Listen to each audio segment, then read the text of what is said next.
Welcome back to another episode of the Good Old Days. We are living in the good old days and we have already lived some of those good old days. Now, the idea of this whole channel is to tell our stories, our life stories, the stories our grandparents or foreparents told us, those that we learned from, those that shaped who we are now, and those moments that have lived with us forever. Today I'm going to be talking about the topic of rejection in this time and era.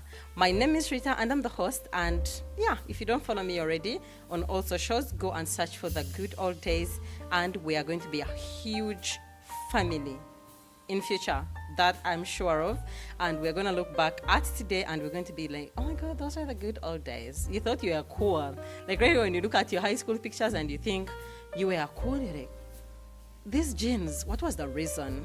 Anyways, before we dive into this particular piece of my life, make sure to subscribe, and if you like this video or enjoy it, please share it with people you think would pick something or would learn something, and leave me a comment, and subscribe, like, and share. So in 2012, before, as usual, I want to give you some context. I feel like God handpicked me wherever He did, and He was like, I'm giving you purpose. You're going to be here. You're going to strive to shine as bright as you can on your own. So in 2012, after my senior four, I had finished in 2011, and 2012 was supposed to be the next step.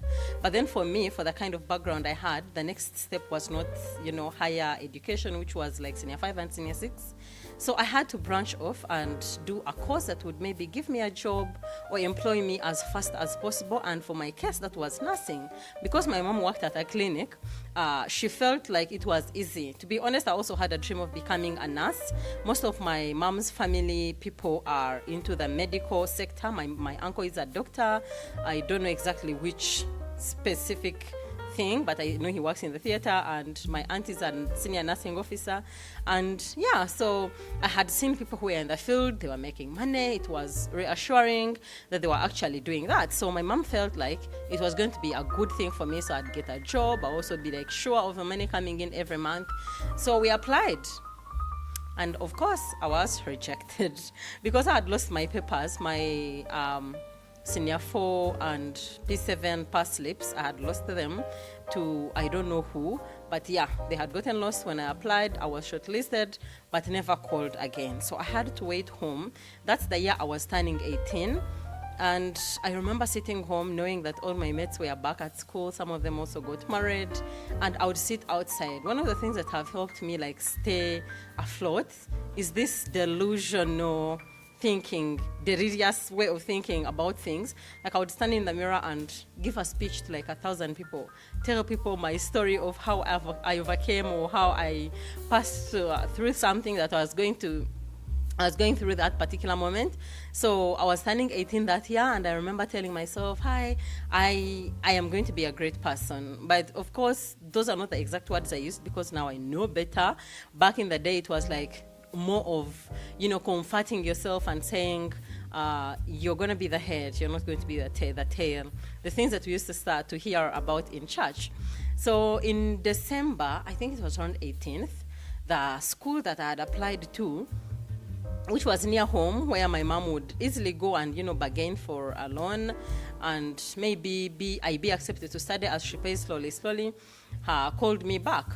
I didn't apply in other schools because what were we going to tell them? They didn't know us. We're just going to go like any other students. But here we had a chance of saying, that one is a daughter to so-and-so, so let her stay. The mom is going to pay maybe when salary comes, which salary was not even sometimes I look back and I'm like, how were you able to wake up every morning, walk 5 kilometers to go and work for that money? But of course, times have changed. So they called in, they asked if I had, gotten school, and I said no. And that was like a whole hassle of also getting into that nursing school. The very first we reported, I met my friend Nicole and her sister Priscilla. So we became friends. I do not know exactly what about us was standing out, but now that I know, this is me right now explaining what happened back in the day. I faced rejection from day one. If someone was not lying about me going to the disco when I'm dead asleep, they were lying about me talking to the boys when I'm just almost kicking kicking them out. Someone was either lying about my dressing, like a story would always show up. And I cannot explain a time I suffered and questioned my existence like when I was in nursing school. I have gone back, have given birth to my children, both of them are at the same hospital, but I do not think I have been able to heal past that trauma to meet maybe my tutors and say, hi, how are you? Or maybe even reach out or something like that. It was too much that my mom would call me and tell me, this elder so-and-so, the facility or the school I went to was a Seventh-day Adventist kind of setup, so it was always church, things that are so strict, you're going to be to church, you're going to do here. My mom never used to give me pocket money, so as a person who was I was already in a traditional group where we used to dance and perform in parties. So on the weekends, we used to have those functions. First of all, we studied at a hill, which was like next to to town, our main town, Ishaka.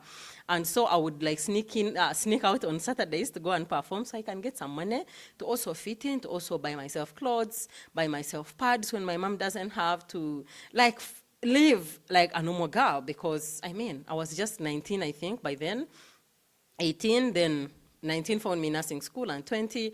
So I was just trying to survive in the right ways. But somehow I felt like the rejection had followed me. I still have that fear of being rejected, being, excluded, not included, not seen as worthy of so many things, and have caught myself doing things, trying to prove my worth to people that now I look back at and I'm like, you don't even deserve to know who I am. Like, you don't even deserve to have a piece of me right now. But of course, as a child, I struggled. I remember this one time I think we had gotten into something. It was to do with dressing, and our principal called us in. She's late now. She called us in and said, if you want to be prostitutes, and all those things, all those bad things. I was so mad. I was so angry. I was like, I cannot even do anything, and it goes like without being noticed, without me being pulled out, even if it's the right thing. My hair naturally grows out brown. That is why I actually usually tint it gold. But I remember this tutor calling me to the library. I can still remember everything that was going on, and I was standing there, and she's like, inarunyankore bishno no fachino no kwenyura no kweboneza nunda basigazi bakunde. Like, Jesus Christ, I was broken. I was only 19, and I went to the clinic and told my mom, I cannot believe what sister just said. And she was like, it's okay, just go and chop the hair, no problem, you only have 2.5 years here. All I was trying to do was to enjoy that time. But it's like the rejection from back home, from my my family, and everything that was happening was just following me, and it kept me insecure. It kept me feeling like I had to do more. So this one time, all those things had happened. I talked to my friends, and we're like, you know what? How can we show these people that they're actually cool people and good people? Didn't we start a choir? We started a choir to be one of those ones that present on Sabbath. It was called 7:14, 2 Chronicles 7:14. It has something to do with when my people repent and come back to me, I'll heal their land and give them in abundance, or something like that. I'm not so much of verse grammar, but yeah, that is where the line was. First of all, when we would explain to the people, this is what I actually thought in that particular moment, but I couldn't put it in words. When I would explain to people the name 7:14, what it meant, then they would feel like, oh, so she has repented all her sins, and now she's a good person, and now God has forgiven her, and now she's accepted in the society. So, of course, as you can hear me right now, do you think I can sing for a living? I can't sing. My friends were as much or even worse than me. At least I could dance and, put in some bass. And we were only 4, and none of the other people wanted to even join our choir. But I remember that choir didn't even last a few weeks. We didn't even present like for 3 times. I think we presented like once, and we are over it. We're like, this is not even our calling now. Let's just go back to being normal. You force things to be accepted in society, and none of the things like works. yeah, right now I am in a much better place to understand when I'm not included. The other day I was talking to my friend who told me, I think there's something great about you. You're meant to stand out. Why do you always force yourself to blend in and be accepted like the rest? And, you know, even when you say you're not trying so hard, you're always going to be picked out and maybe either, like, I don't know. So now I know. Most times when we are rejected, it comes from all those small bits of things that have happened to you and you have had to endure and go through. You're like, why me? What exactly am I not doing wrong? You catch yourself doing so many things to please people. You're the one who gives your last coin. You're the one who, you know, reaches out to people. Hi, how are you doing? You're the one who always want to ask, why didn't you include me here? You're the, like, everything you're doing screams, see me. See me, I am here also.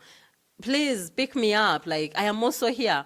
And it's draining. For someone who has been through that pretty much my entire life, it's draining. Like you cannot sustain it. So if you're watching this, I don't know in which year, I just wanted to let you know that you're not the first person to be, you know, sidelined or rejected or, you know, feel like you don't fit in.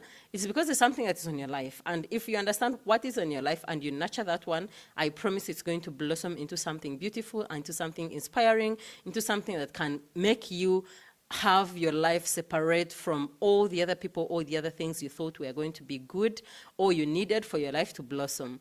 So rejection can hurt at some point, but ask yourself deeply, really ask yourself, what is in that was going to help my life turn around? What is in it exactly that I need so bad that it's hurting me to this extent? Because it can make you make a mistake.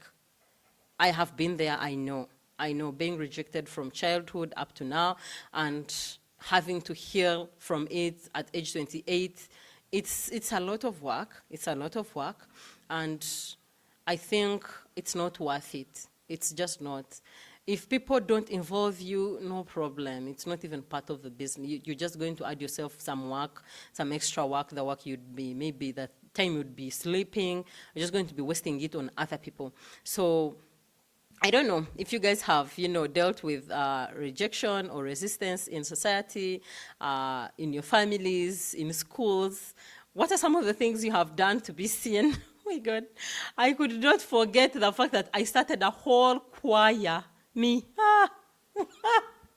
A whole choir. And I think one of the things that redirected me to do what I am doing right now was the fact that I always wanted to fight so bad to be, you know, seen as a good person, seen as a cool person, seen as someone who knew something, who could help in society or something. I even remember talking to one of my tutors and telling them, I cannot wait for you guys to see me shine. Unfortunately, she's gone, but I'm hoping that if she made it to heaven, she will be able to look down and be like, oh, okay, so you actually did make it. But yeah, for the people coming after us, once we are gone and everything is in your hands, I hope you know that it's not worth it. And when people reject you, it's because you guys are not aligned and you're going to find people who are going to pick you up, who are going to, you know, enjoy being in your company, who are going to enjoy the intelligence you have to share with the world and all your skills you have, you're going to be able to share with those that have an understanding deeper than the artificial, deeper than the cloud, deeper than the lights, deeper than the microphones, and everything that you think is cool at the moment. Please get out there and shine. You have all the power to turn your life around and just be your best self. I'm Rita, I'm the host of this particular podcast, The Good Old Days, and I'll be seeing you soon in my next episode. Please subscribe, like, and share, and bye.